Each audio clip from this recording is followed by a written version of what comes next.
오늘 말씀은 히브리서 2장 10절에서 18절 말씀을 본문 삼아서 그리스도의 성육신과 십자가의 고난의 결과라는 주제를 가지고 같이 은혜 나누는 시간 갖도록 하겠습니다. 히브리서 1장 4절부터 2장 18절까지는 계속 천사와 비교되는 그리스도를 통해서 그리스도의 어떤 우월성, 탁월성에 대해서 얘기를 하고 있습니다. 본문은 그리스도의 성육신이 결코 천사보다 열등한 신분이 아님을 증명하고 있는데, 유대주의자들은 그리스도의 성육신, 십자가의 죽으심이 결코 천사보다 낫지 못하다. 십자가의 천사는 영원한 존재인데 그리스도는 왜 십자가에 죽으셨느냐? 그래서 천사보다 못한 존재다. 이런 어떤 생각을 가지고 있었습니다. 그들을 깨우치기 위해서 천사와 비교를 통해서 그리스도의 어떤 신분의 탁월성을 논증하면서 이 성육신과 십자가의 고난의 이유에 대해서 설명하고 있는 것입니다.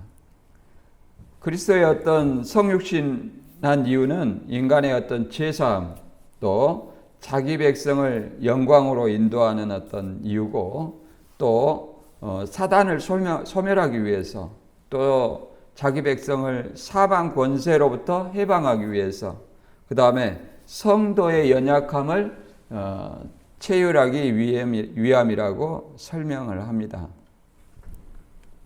이런 어떤 말들은 당시 유대주의자들이 유대 신자가 다시 유대교로 돌아가고자 하는 자들을 유대주의자라고 얘기를 합니다. 그들을 깨우치기 위한 어떤 말씀입니다. 따라서 본문을 통해서 그 내용을 알아보도록 하겠습니다. 히브리서 2장 10절에서 18절 읽어보겠습니다. 그러므로 만물이 그를 이해하고 또한 그로 말미암은 이가 많은 아들들을 이끌어 영광에 들어가게 하시는 일에 그들의 구원의 창시자를 고난을 통하여 온전하게 하심이 합당하도다. 거룩하게 하시는 이와 거룩하게 함을 입은 자들이 다 한 근원에서 난지라. 그러므로 형제라 부르시기를 부끄러워지 아니하시고 이르시되 내가 주의 이름을 내 형제들에게 선포하고 내가 주를 교회 중에서 찬송하리라 하셨으며, 또 다시 내가 그를 의지하리라 하시고 또 다시 볼지어다 나와 및 하나님께서 내게 주신 자녀라 하셨으니, 자녀들은 혈과 육에 속하였음에 그도 또한 같은 모양으로 혈과 육을 함께 지니심은 죽음을 통하여 죽음의 세력을 잡은 자 곧 마귀를 멸하시며 또 죽기를 무서워함으로 한평생 매어 종노릇하는 모든 자들을 놓아주려 하심이니, 이는 확실히 천사들을 붙들어 주려 하심이 아니요 오직 아브라함의 자손을 붙들어 주려 하심이라. 그러므로 그가 범사에 형제들과 같이 되심이 마땅하도다. 이는 하나님의 일에 자비하고 신실한 대제사장이 되어 백성의 죄를 속량하려 하심이라. 그가 시험을 받아 고난을 당하였은즉 시험 받는 자들을 능히 도우실 수 있느니라. 아멘. 유대주의자들이 예수님의 어떤 성육신, 십자가에 돌아가심이 천사보다 못하다, 이런 어떤 잘못된 생각을 바로잡아 주기 위해서 예수님이 성육신하는 여러 가지 어떤 이유에 대해서 설명하고 있는 내용입니다. 본문을 다시 정리를 해보면 그리스도의 성육신하여 비천한 인간처럼 낮아진 사실, 이것을 그리스도의 비하라고 얘기를 합니다. 비하.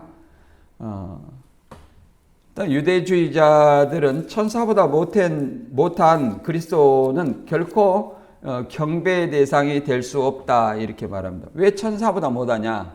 천사는 영원한 존재인데 왜 그리스도는 인간으로 낮아지셔서 십자가에 죽으셨느냐? 따라서 여기에 성육신에 대해서 해명하고 그리스도는 세세 찬양받으실 하나님이라는 것을 얘기를 하고 있습니다. 우리가 이 앞번에 본 2장 1절부터 4절까지는 천사보다 탁월한 그리스도 복음에 대한 어떤 이탈을 경계하는 겁니다. 유대주의자들이 이제 이탈하려고 하는 거죠. 유대교로 다시 돌아가려고. 그 다음에 5절부터 이제 18절까지 본문 내용은 그리스도의 한시적 비하, 성육신을 얘기를 합니다.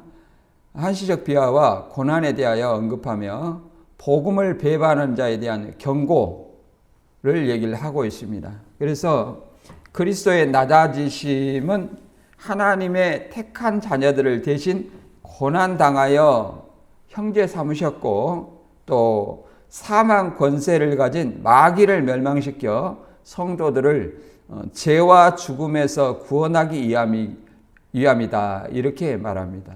그리고 그리스도는 인간과 같이 낮아지심으로 성도의 죄를 대속하시고 시험 받으셨기 때문에 성도의 구원과 중보를 위한 어떤 필연적인 일이었다. 이렇게 설명하고 있습니다. 여기 본문에서 이제 사망 권세를 가진 자 마귀라고 하는데 과연 사망 권세는 하나님한테 있느냐 사단한테 있느냐, 우리가 생사화복을 주관하시는 아버지 하나님 이렇게 얘기를 하잖아요. 그러면 말 그대로 하나님은 살을 주관하지 못한다, 이런 어떤 논리가 될 수 있습니다. 그 말하고 사망 권세를 가진 마귀라고 얘기합니다. 그러면 사망 권세는 마귀가 가졌다, 어떤 의미인가? 서로 서로 모순된 얘기가 아니냐, 이렇게 볼 수 있는데, 여기에 대해서 우리가 한번 생각을 해보고, 나는 그리스도의 어떤 성육신에 대해서 바로 믿고 있는가? 기독교의 어떤 신앙의 핵심이 뭐예요? 그리스도의 성육신 사건입니다. 그리스도의 성육신과 부활의 가장 핵심이고 복음의 핵심이라고 말할 수 있습니다. 따라서 우리가 너도 나도 진리, 또 너도 나도 복음 하지만 과연 우리는 어떠한 사람이 되어야 하느냐? 디모데후서 2장 15절에는 이렇게 말합니다. 너는 진리의 말씀을 옳게 분별하며 올바르게 가르치고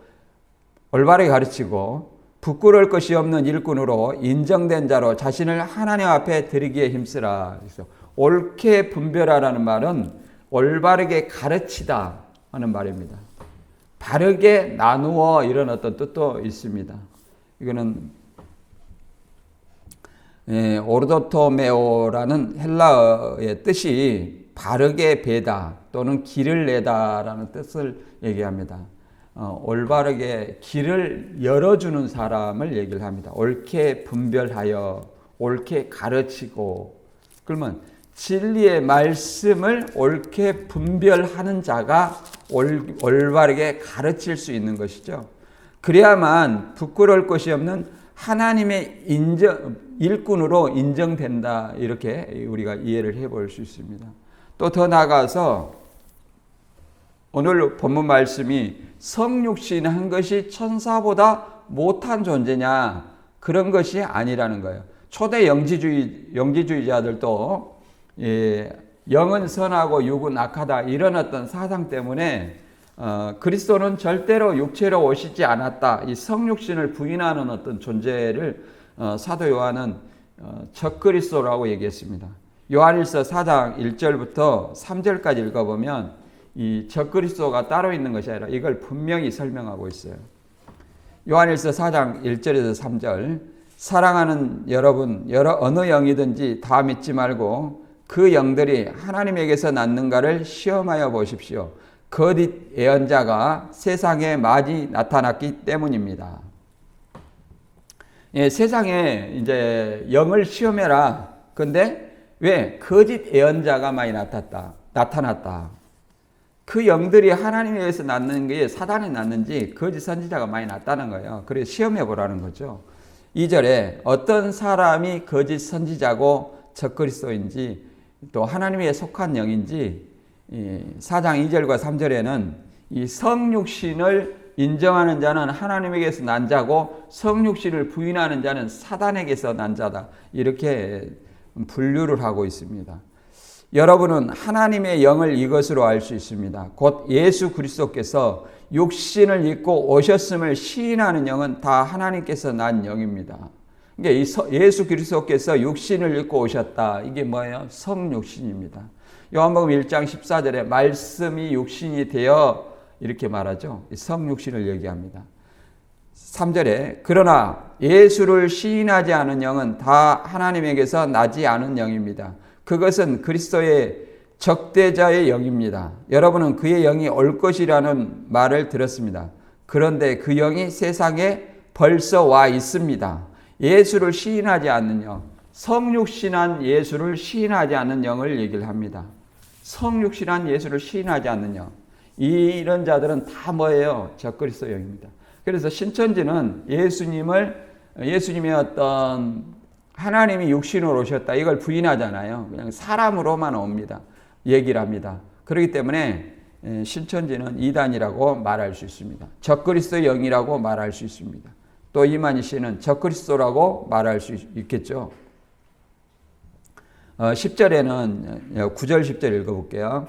히브리서 오직 우리가 천사들보다 잠시 동안 못하게 하심을 입은 자 곧 죽음의 고난을 받음으로 말미암아 영광과 존귀로 간을 쓰신 예수를 보니 이를 행하심은 하나님의 은혜로 말미암아 모든 사람을 위하여 죽음을 맛보려 하심이라. 여기서 천사들보다 잠시 동안 못하게 죽음의 고난을 받았다. 이런 어떤 사상을 가지고 있었다는 거예요.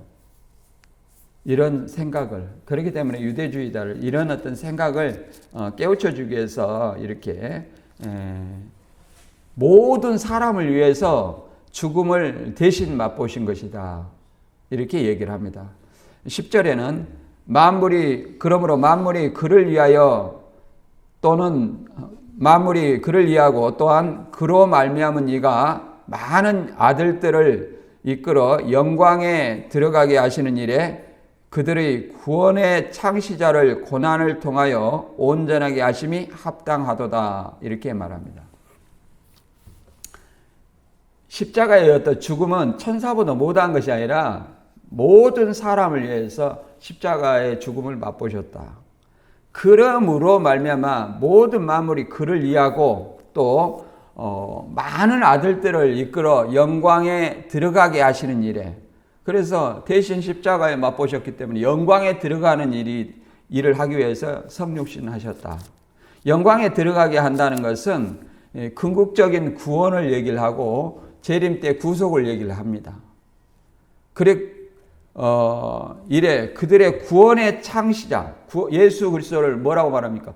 구원의 창시자를 고난을 통하여 온전하게 하셨다. 이렇게 말합니다. 고난을 통해서 이렇게 예수 그리스도의 분명한 어떤 사역을 얘기를 하고 있습니다. 예수님은 말 그대로 이렇게 십자가에 죽었는데 죽음 그 자체를 유대주의자는 천사는 영원한 존재이지만 예수 그리스도는 십자가에 죽으셨기 때문에 천사보다 못한 존재다. 이렇게 얘기를 한다 그랬죠. 그러면 예수님은 하나님이 인간으로 오셨다는 것을 빌립보서 2장 6절에 이렇게 얘기하고 있습니다. 그는 근본 본체시나 하나님과 동등됨을 취할 것으로 여기지 아니하시고 오히려 자기를 비워 종의 형체를 가지사 사람과 같이 되셨고 사람의 모양으로 나타나사 자기를 낮추시고 죽기까지 복종하셨으니 곧 십자가에 죽으심이라.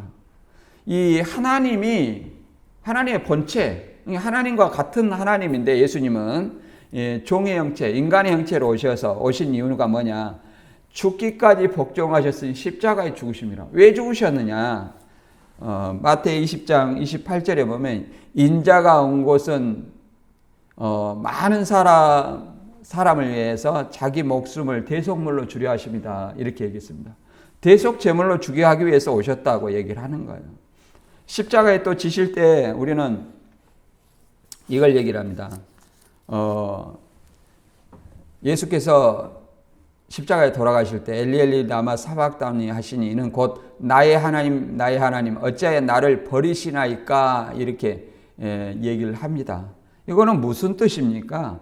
예수님께서 십자가의 어떤 죽으심, 쉽게 말해서 버리심, 잠시 낮아지심, 비하를 얘기를 합니다. 이것은 어떤 것을 의미합니까? 구약의 율법을 이루심이에요. 율법. 히브리서 10장 8절에는 위에 말씀하시기를 주께서는 제사와 예물과 번제와 속죄제는 원치도 아니하시고 기뻐하지도 아니하신다 하셨고 이는 다 율법을 따라 드리는 것이라. 이 뜻을 따라 예수 그리스도 몸을 단번에 들이심으로 말미암아 우리가 거룩함을 얻었노라 이렇게 얘기를 합니다. 8절에서 10절입니다. 이 율법을 따라 드리는 것은 온전함을 얻을 수 없다. 그러나 예수 그리스도께서 이 하나님의 말씀대로 예수 그리스도의 몸을 단번에 들이심으로 말미암아 우리가 거룩함을 얻었다. 이건 뭐예요? 대속 사역을 얘기를 합니다. 대속 사역. 그 다음에 이 두 번째는 그리스도의 고난으로 형제 삼기 위한 내용이 담아 있습니다. 성육신의 이유가 11절과 13절입니다. 거룩하게 하시는 이와 거룩하게 함을 입은 자들이 다 한 근원에서 난지라. 그러므로 형제라 부르시기에 부끄러워하지 아니하시고 이르시되 내가 주의 이름을 내 형제들에게 선포하고 내가 주를 교회 중에서 찬송하리라 하셨으며 또다시 내가 그를 의지하리라 하시고 또다시 볼지어다 나와 및 하나님께서 내게 주신 자녀라 하셨으니 형제다 자녀다. 누가? 거룩하게 하시는 이 곧 하나님이죠. 성부 하나님. 거룩하게 함을 입은 자들이 다 누구? 한 근원에서 다 한 하나님 안에서 나왔다 이렇게 얘기를 합니다. 한 하나님에서. 예수 그리스도를 믿는 자들은 하나님께로 난 자다 이렇게 얘기를 했죠. 요한복음 1장 12절과 13절에. 그래서 누가 하나님의 형제요 또 자녀라 말할 수 있느냐. 마태복음 12장 49절에서 50절에 보면 이제 예수님의 어머니와 동생들이 예수님을 면회 왔어요. 그래서 면회 왔어요. 그러니까 예수님이 제자들을 가리켜 이르시되 나의 어머니와 나의 동생들을 보라. 누구든지 하늘에 계신 내 아버지의 뜻대로 하는 자가 내 형제요 자매요 어머니라 하시더라. 이렇게 말합니다. 하나님의 뜻대로 마태 7장 21절에도 그러잖아요. 누구든지 다 천국에 가는 것이 아니다. 주여주여에서 천국에 다 가는 것이 아니다. 오직 아버지의 뜻대로 행하는 자가 천국에 간다 이렇게 얘기를 했습니다. 그래서 예수님이 하나님의 뜻대로 한 자가 예수님의 뜻대로 한 자, 하나님의 뜻대로 한 자가 곧 형제요 자녀다 이렇게 말할 수 있습니다. 그래서 또 주의 이름을 내 형제들에게 선포하고 내가 주를 교회 중에서 찬송하리라. 예수님을 선포하는 것은 뭐예요? 복음을 선포함이죠. 예수 그리스도를 믿는 자가 믿는 모임 공동체가 뭡니까? 교회예요. 교회에서는 뭘 선포해야 돼요? 예수 그리스도를 선포해야 돼요. 예수 그리스도를 선포해야 되는데도 불구하고 교주를 찬양하는 것은 결코 성경에 존재하지 않는 얘기다. 이렇게 얘기를 합니다. 그래서 사도행전 20장 24절에는 사도 바울이 이렇게 말합니다. 내가 달려갈 길과 주 예수께 받은 사명 곧 하나님의 은혜의 복음을 증거하는 일을 마치려 하면은 나의 생명조차 조금도 귀한 것으로 여기지 아니하노라. 이 은혜의 복음을 증거하는 일에는 조금도 자기 생명을 아끼지 않는다. 부끄러워하지 않는 귀한 것으로 여기지 않는다. 이렇게 말을 하고 있습니다. 이게 그리스도인의 사명이라 말할 수 있습니다. 왜 그러냐면 에베소서 1장 22절에 예수 그리스도께서 교회의 머리라고 분명하게 말씀하고 있습니다. 누구의 머리예요? 교회의 머리다. 그리고 이제 예수 그리스도의 어떤 성육신의 목적이 뭐냐? 성육신의 목적. 계속 성육신의 목적을 얘기를 하고 있는 거예요, 사실은. 2장 14절부터 16절 읽어보면 이렇게 말하고 있습니다. 자녀들은 혈과 육에 속하였음에 그도 또한 같은 모양으로 혈과 육을 함께 지니심은 죽음을 통하여 죽음의 세력을 잡은 자 곧 마귀를 멸하시며 이렇게 얘기를 하고 있습니다. 우리 자녀들은 하나님의 백성들은 혈과 육에 속했다. 육신에 속했다 이 말이에요. 육체를 가진 자를 얘기해요. 근데 그렇기 때문에 그들을 죽음에서 곧 혈과 육은 죽는다는 거예요. 죽음에서 죽음의 세력을 잡은 자 곧 마귀를 없애하기 위해서 같은 모양 예수님께서 육신의 모양으로 나타나셨다는 거예요. 육신의 모양, 곧 혈과 육을 지니셨다는 거예요. 누구를 잡기 위해서? 마귀를 잡기 위해서. 그래서 예수님의 십자가에 죽으신 것은 예를 들어서 사단이 승리한 것처럼 보이지만 다시 부활하셔서 누구를 잡은 거예요? 승리하셔서 사단 마귀를 잡으신 것입니다.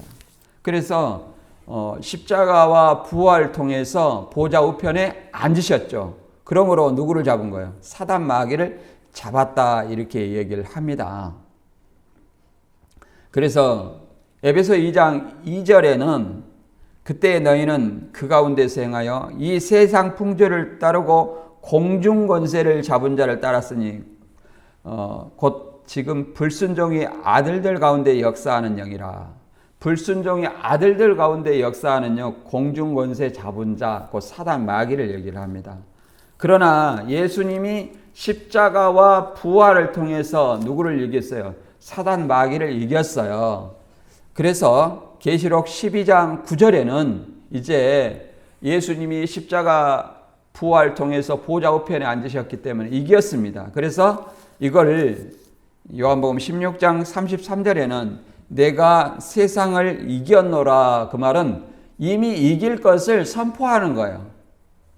그래서 십자가 부활을 통해서 보좌 우편에 앉으심으로 이기셨음으로 말미암아 사단의 권세를 이겼음으로 말미암아 그리스도의 권세로 용을 내어 쫓습니다. 어디로? 땅과 바다를 내어 쫓아요. 그래서 12장 9절에 보면 큰 용이 내어 쫓기니 옛뱀 곧 마귀라고도 하고 사탄이라고도 하며 온 천하를 깨는 자라. 그가 땅으로 내어 쫓기니 그의 사자들도 그와 함께 내어 쫓기니라. 이렇게 말하고 있습니다. 그래서 그리스도의 권세가 이루었기 때문에 미갈과 그의 사자가 이기고 또 순교자들이 이기는 겁니다. 누구를 이겨요? 사단 마귀를 이기는 거예요. 그래서 이 공중 권세 잡은 자, 온 천하를 깨는 자, 하나님 앞에서 밤낮 참소하던 자, 다 누구를 가리킨 거예요? 사단 마귀를 가리킨 겁니다. 그를 땅으로 내어 쫓겼기 때문에 이제 하늘에는 뭐가 있어요? 구원이 있습니다. 자, 계시록 12장 12절에 보면 하늘에 큰 음성이 있어 이르되 이제 우리 하나님의 구원과 능력과 나라와 또 그리스도의 권세가 나타났으니 우리 형제들을 참소하던 자 곧 우리 하나님 앞에서 밤낮 참소하던 자가 쫓겨났고 이렇게 말합니다. 쫓겨났고 뭐 때문에 쫓겨났어요? 그리스도의 권세가 나타남으로 쫓겨났어요. 그리스도의 권세가 어디에 나타났습니까? 보좌 우편에 앉으심으로 나타났다 이렇게 얘기를 합니다.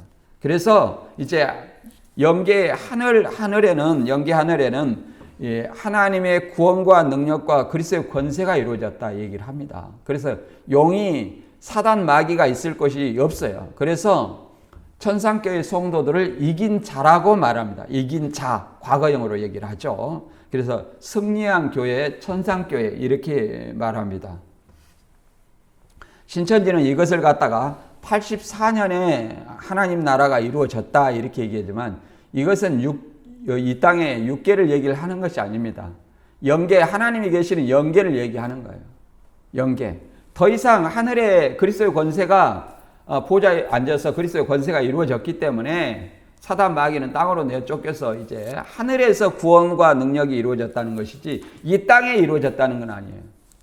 그렇기 때문에 예수님이 우리에게 주신 기도문에 하늘에서 이룬 것 같이, 뭐가 하늘에서 이루어졌습니까? 하나님의 나라, 구원, 능력이 이루어졌다 이 말입니다. 어디에서? 하늘에서.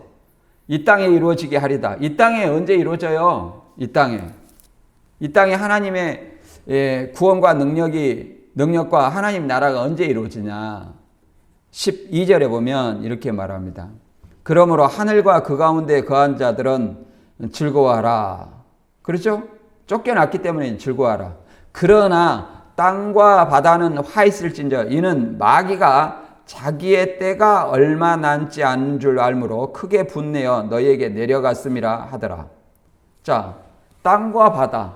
계시록 13장에는 바다에서 올라온 짐승과 땅에서 올라온 짐승이 성도들을 42달 동안 짓밟히는 어떤 죽이는 일이 있습니다.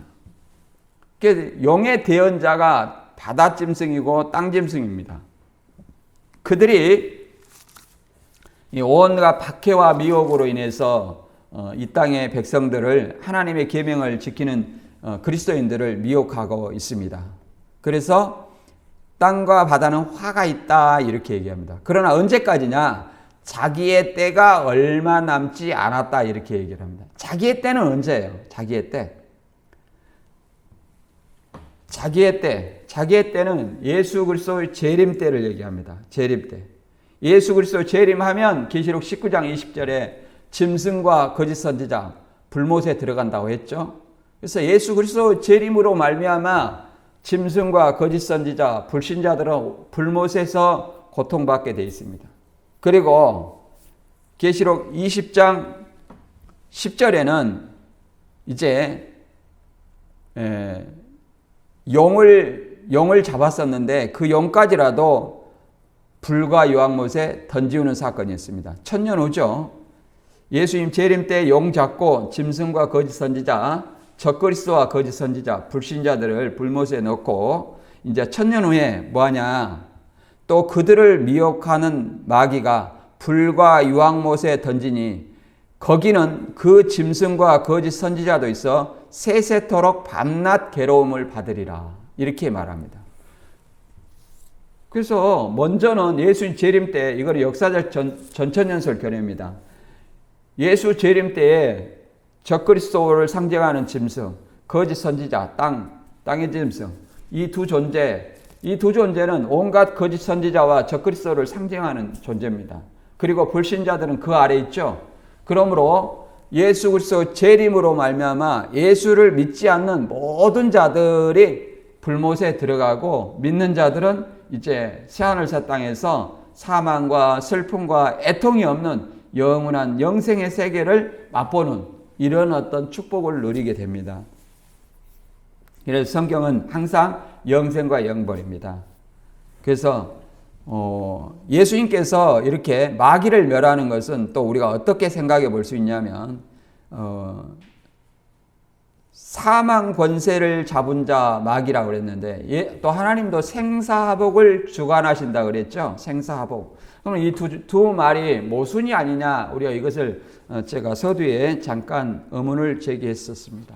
그러나 이것은 둘 다 맞는 말입니다. 왜 그러냐면 하나님께서 생사화복을 주관하시는데 큰 틀에서 주관합니다. 그러나 왜 사망 권세를 잡은 자라고 하느냐, 사단을. 곧 사단이 근본적으로 사망 권세를 잡은 것이 아니라 아담과 하와를 미혹해서 하나님 앞에 범죄하게 해서 아담과 하와 더 나아가서 그 후손들이 로마서 5장 12절의 말씀처럼 한 사람으로 말미암아 모든 사람이 죄를 지었으므로 모든 사람에게 뭐가 왕노로 됐어요? 사망이 왕노릇하게 했다는 거예요. 그래서 사망 권세. 사단의 사역은 미혹이고 하나님의 뜻을 따르지 못하게 하는 거예요. 하나님의 뜻을 따르지 못하는 거. 자, 모이기를 패하는 자들의 습관 갖지 말라 그러는데 안 모이는 겁니다. 누구 뜻이에요? 그 안에 사단의 속성이 여전히 더 많이 자리 잡고 있다 얘기를 하고 있습니다. 그래서 이 뭐라고 말하냐면 15절과 16절에는 또 죽기를 무서워함으로 한평생 매여 종노릇하는 모든 자들을 놓아주려 하심이라. 죽음의 공포에서 해방시켜 주겠다. 그 말은 영생을 시켜주겠다 이 말이에요. 예수님의 성육신한 목적이 뭐예요? 영생을 시켜주겠다 하는 어떤 이유입니다. 사단을 잡으면 이제 영생이 자, 죄를 해결하고 아담과 하와가 진 죄를 해결하고 사단을 아담과 하와를 미혹하게 한 사단을 잡으면 자, 영생이 있습니까? 없습니까? 영생을 주어줄 수밖에 없다. 이렇게 우리는 생각을 해볼 수 있습니다. 그래서 이 16절에는 누구를 위하냐? 누구를 위하느냐? 이는 16절에 이는 확실히 천사들을 붙들어 주려 하심이 아니요 오직 아브라함의 자손을 붙들어 주려 하심이라. 이렇게 말합니다. 천사들 때문에 예수님께서 성육신한 것이 아니다. 누구 때문에? 아브라함의 자손이라는 거예요. 아, 유대인이다. 그걸 얘기하는 것이 아닙니다. 유대인들을 얘기하는 건 아니에요. 갈라디아서 3장 28절과 29절에 보면 오늘날에는 누가 그리스도인이냐면 유대인이나 헬라인이나 종이나 자유인이나 남자나 여자나 다 그리스도 예수 안에서 하나예요. 다 그리스도 예수 안에 하나예요. 누구든 유대인, 지금 혈통이 유대인들 이스라엘에서 전쟁하고 있지만 그들도 예수 그리스도를 믿지 않으면 아브라함의 자손이 될 수 없어요. 아브라함의 자손이 될 수 없어요. 왜 그러냐? 29절에 너희가 그리스도의 것이면 아브라함의 자손이요 약속대로 유업을 이을 자니라. 자, 누구를 믿어야 그리스도의 것이에요? 예수 그리스도를 믿어야만 그리스도의 것이고 그 그리스도인이 아브라함의 자손이고 약속대로 유업을 이을 자, 그 영생을 상속한다는 거예요. 하나님 나라의 영생을 상속하는 존재가 된다. 이렇게 얘기를 합니다. 그러므로 이제 그리스도께서 고난당하시려는 결과들에 대해서 17절과 18절에 얘기를 하고 있는데 그러므로 그가 범사의 형제들과 같이 되심이 마땅하도다. 이는 하나님의 일에 자비하고 신실한 대제사장이 되어 백성들의 죄를 속량하려 하심이라. 그가 시험을 받아 고난을 당하셨은즉 시험 받는 자들을 능히 도우실 수 있느니라. 그러므로 그가 범사의 형제들과 같이 됐다. 인간처럼 천사보다 낮게 인간이 되신 것은 다른 이 한시적이라는 거예요. 한시적. 잠깐 천사보다 못한 존재가 된 것이지 영원히 천사보다 못한 존재가 아니고 천사보다 못한 존재로 인간으로 낮아진 이유가 뭐예요? 성육신한 이유가 자기 백성을 구원하기 위해서 자비하고 신실한 대제사장이 되어 백성의 죄를 속량하려 하심이라. 이렇게 말합니다. 구약의 대제사장의 사역은 뭡니까? 7월 10일 대속죄일이 용키푸르입니다. 이번 팔레스타인 전쟁을 보니까 그 전에도 전쟁이 한 번 있었는데 이번에는 안식일날 쳐들어왔었죠.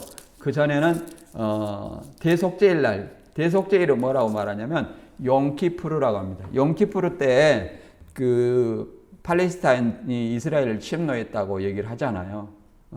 그날은 시기 때문에 그래요. 안식일처럼 시기 때문에. 아무 일도 하지 말아야 돼요. 그러니까 팔레스타인들은 무슬림이라 안식일이고 이런 거 상관없어요. 그러나 유대인들이 그 안식일에 쉼을 얻으려고 대적들을 감가를 한 거죠. 방비 태세를 무방비로 해본 거예요. 무방비로 노출한 거죠. 이 대제사장의 사역은 7월 10일 용키푸르 때에 염소와 송아지를 잡고 자기와 백성의 죄를 위해서 지성소에 들어가십니다. 이런 분이 누구라는 거예요? 예수 그리스도다 하는 것입니다. 멜기세덱의 반차의 대제사장은 히브리서 7장에 잘 나와 있습니다. 7장 11절과 12절에 보면 하나님은 네 계통의 제사장 직분에 근거하여 율법을 주셨습니다. 그런데 그 제사장 직무가 안전해질 수 있었다면 어째서 아론의 계통이 아닌 멜기세덱의 계통에서 다른 제사장을 세울 필요가 있었겠습니까? 제사장의 직분이 변하면 율법도 반드시 변경되어야 합니다. 이렇게 말합니다. 그러니까 네 계통 제사장이나 아론의 계통이 제사장이 아닌 멜기세덱의 제사장이 나타났다는 거예요. 아브라함이 멜기세덱에게 11조를 드렸죠. 이것은 하나님의 제사장이라는 거예요. 이 멜기세덱은 시작도 없고 끝도 없고 창세기 처음 한번 나와요. 그를 예수님과 같은 존재로 설명하고 있습니다. 히브리서 7장 14절과 15절에는 이걸 이렇게 얘기합니다. 우리 주께서는 유다로부터 나신 것이 분명하도다. 왜 그러냐면 이 레이 지파, 레이 계통이 뭐예요? 아론도 마찬가지입니다. 레이 지파죠. 아론의 계통이나 뭐 레이 지파에서 나오지 않았다 그 말이에요. 멜기세덱은 별다른 어떤 한 조파다. 그런 것처럼 예수 그리스도도 유다 지파로부터 난 지금 분명하도다 이렇게 얘기를 합니다. 이 지파에는 모세가 제사장들에 관하여 말한 것이 하나도 없고 멜기세덱과 같은 별다른 한 제사장이 일어날 것을 보니 더욱 분명하도다. 이렇게 얘기를 합니다. 예수님은 뭐예요? 멜기세덱의 반차를 따른 제사장이라 이렇게 얘기를 합니다. 율법이 변화했으니 제사장도 변혁해야 된다. 누구? 멜기세덱을 얘기를 합니다. 이러한 대제사장은